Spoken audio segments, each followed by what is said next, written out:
And so for a long time, when I was introduced to what the story of Christianity and the Bible is all about, it was a way of telling the story of the Bible that went like this. Everything was created to be perfect.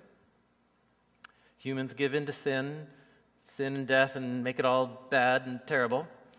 And through Jesus, everything is going to be perfect again one day. You guys tracking with me? It's a very common way of retelling the story.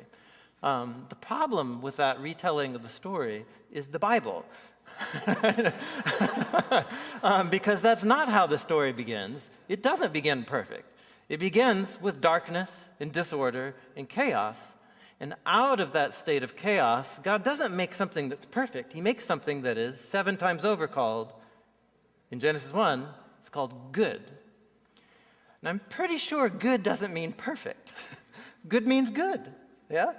But perfect means complete. And so the way the biblical authors tell the story is God brought order and goodness out of chaos. But then when he puts the human in the garden, in proximity to his own life, what that is an opportunity for good to become complete. And that is an opportunity that is forfeited and never realized in the biblical story because they make the dumb choice, and they go where? They go out into the wilderness, and then it ends up in a flood again. Are you with me?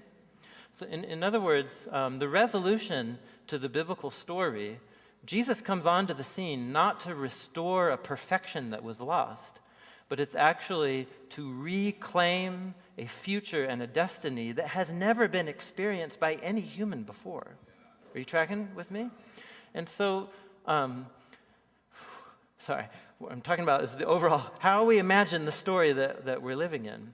So I think within Jesus' imagination, when he encounters suffering and pain, it's not, well, we live in a world that fell from perfection and God's trapped us here where we're all suffering. And man, if he was just nicer to us, he would let us at least, give us some air and give us some, right? I mean, this story tends toward a portrait of God, that he kicked us out of the good place and he's keeping us down here and we're suffering. And if he was nicer to us, he might give us some relief. And that's not how the biblical story works. The biblical story works is that we live in a good world, but man, it is not complete. And the problem is that we keep, through our own folly and believing the lies of that snake, keep giving ourselves and our communities and creation over to chaos and disorder. Are you tracking with me? And so the death and the suffering that's in our world within that frame of the biblical story is exactly what it's the natural course of all creation. If God doesn't create, it's just the way things are, desolate and wilderness. And so I think I'm trying to wrap my mind around that way of telling the story. And if that wasn't very clear, it's because I'm still trying to find a way to articulate it. Am I making any sense at all? Yeah.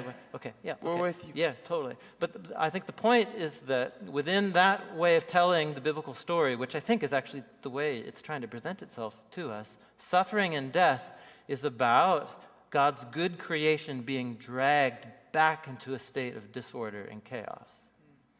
And what Jesus is doing is rescuing people from the chaos and opening up a way to the reunion of heaven and earth and to completion once again. And it's just another way that helps us begin to imagine evil and suffering within a different kind of story.